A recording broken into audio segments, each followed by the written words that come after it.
Përshëndetje. Pensioni është një moment që shumë njerëz e shohin si një lloj shpërblimi. Pas dekadash pune, sakrifica dhe stres, më në fund mund të shijosh jetën.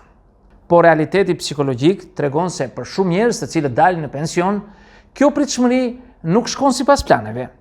Në një pjesë të madhe të tyre, shfaqet një fenomen interesant.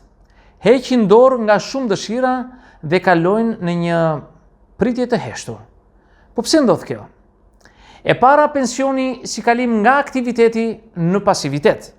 Gjatë viteve të punës, identiteti shumicës së njerëzve është lidhur ngushtë me rolin profesional. Tituj, përgjegjësi, respekt, pagë. Këto janë shpërblime që nuk lidhen vetëm me parat.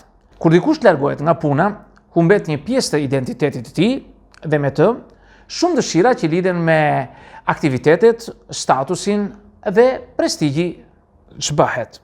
Psikologët këtë e quajnë fenomen të krizës së pensionimit. Jo sepse është patologji, por sepse truri është mësuar të marrë kënaqësi dhe stimuj nga puna dhe papritmas mbetet bosh. Ky poshtok shpesh shoqërohet me ulje të motivit për përpjekje të reja, udhëtime apo hobi që dikur do të ishin shumë më të rëndësishme. E dyta është zhvendosja e fokusit tek pritja. Shumë pensionistë fillojnë të kalojnë ditën në një lloj pritjeje. Pritje për gjëra që nuk ndodhin. Pritje për vizita të fëmijëve, pritje për një shëndet më të mirë, pritje për një festë të ardhshme. Kjo lloj psikologjie e pritjes i bën ata të heqin dorë nga dëshirat e menjëhershme. Nuk është se nuk duan të shkojnë në udhtim, të mësojnë një gjë të huaj apo të fillojnë një hobi të ri. Është trupi dhe mendja që janë mësuar të mos nxitojnë, të presin momentin ideal. Psikologët e kanë studiuar këtë fenomen dhe e quajnë një lloj vonese e vetëdijshme e kënaqësisë. Ironia është se momenti ideal që ata presin rrallë vjen, dhe ndërkohë shumë dëshira mbeten të pazbatuara. E treta, shëndeti dhe energjia si faktor përcaktues. Një arsye konkrete lidhet me trupin, me moshën. Energjia fiziologjike zvogëlohet. Shumë nga aktivitetet që dikur ishin emocionuese ose sfiduese, bëhen më të lodhshme ose më të frikshme. Mendoni për një pensionist që gjithmonë ka dashur të shkojë në një kurs arti ose do të bëjë një udhëtim të largët. Nëse ndjen dhimbje shpine, lodhje ose shqetësime shëndetësore, dëshira për të ka filluar të zbehet. Këtu hyn edhe një dimension psikologjik, frika nga dështimi. Të mësosh diçka të re në moshë të avancuar kërkon dhe guxim. Kjo i shtyn shumë të pensionistë, themi, të heqin dorë nga dëshirat dhe të mbeten thjesht në pritje. Shumë pensionistë janë bërë pjesë e një strukture sociale të caktuar. Fëmijët, niprit, shoqëria. Pritja shpesh është pjesë e një kontrate të padukshme shoqërore. Bëj durim dhe shiko si rriten fëmijët. Mos i shqetëso shumë të tjerët.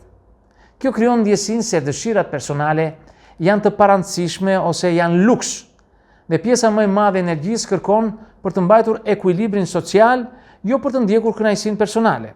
Ky është një nga momentet ku shfaqet një lloj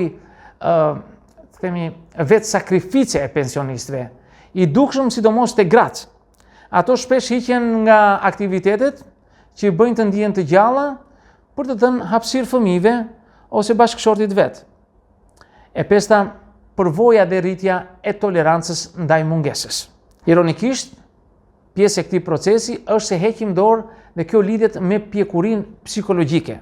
Shumë pensionistë shpesh janë mësuar gjatë jetës se shumë dëshira nuk plotësohen, dhe kjo i bën të kuptojnë se në fund pritja mund të jetë më e durueshme se përpjekjet e vazhdueshme.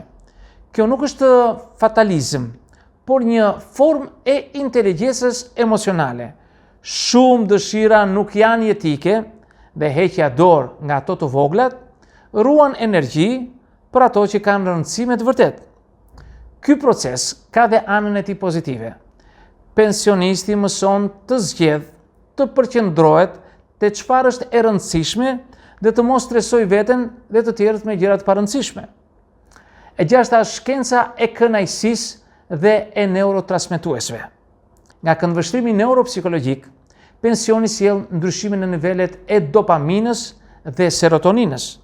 Dopamina lidhet me kënaqësinë nga pritja dhe realizimi i qëllimeve dhe kur aktiviteti profesional ndalet. Shpesh ka një ulje të stimulit dopaminergjik. Kjo e bën pensionistin më të ngadalt për të filluar gjëra të reja, të preferojë rutinën dhe të presë rastin ideal për çdo dëshirë. Kjo nuk është pa aftësi, por një adaptim biologjik. Trupi dhe truri po ruajnë energji dhe po synojnë të minimizojnë rreziqet duke hequr dorë nga dëshirat që nuk sjellin kënaqësi të menjëhershme. E shtata, si të shmangim pritjen pasive. Ndonse është e natyrshme të heqësh dorë nga disa dëshira, ka mënyra për të ruajtur aktivitetin dhe kënaqësinë për pensionistët. Vendos një prioritet. Zgjidh 2-3 dëshira të rëndësishme për të ndjekur çdo vit. Merr hapa të vegjël. Fillimi i vogël e bën më të lehtë për të mbajtur motivimin. Krijo rutinë aktive. Sport, hobi, kurse, udhëtime të shkurtra. Ruaj lidhje sociale. Pritja bëhet më e qetë kur ke komunitet dhe mbështetje. Praktiko mirënjohjen. Fokusohu tek ajo që ke, jo tek ajo që nuk mund të bësh. Dhe e teta, si përfundim do të thosha, pritja nuk është e keqe, por duhet kuptuar. Pensioni sjell një ndryshim dramatik nga aktiviteti i lartë në një lidhje më të ngadalt me kohën dhe dëshirat. Heqja dorë nga shumë dëshira dhe pritja nuk është gjithmonë negative. Shpesh është rezultati i përvojës, pjekurisë dhe menaxhimit të energjisë psikologjike. Por nëse pritja kthehet në pasivitet absolut, humbet një nga avantazhet më të mëdha të pensionit, mundësia për të zgjedhur vetë dhe për të shijuar kohën e lirë pa presion. Në fund të fundit, pensioni është mundësi për të rikrijuar veten, për të ndjekur kënaqësi që ndoshta gjatë punës i ke lënë pas dore. Nuk ka nevojë të presësh momentin ideal. Kënaqësia e vërtet vjen kur vepron tani edhe me një hap sa do të vogël. Miq, këtë do të thosha në këtë video, ju falenderoj për vëmendje. Nëse dëshironi mund të bëni komentet tuaja, por mos harroni të bëni subscribe në kanalin tim për të marrë videot që hedh her pas here. Dhe në videon tjetër. Miru takofshi.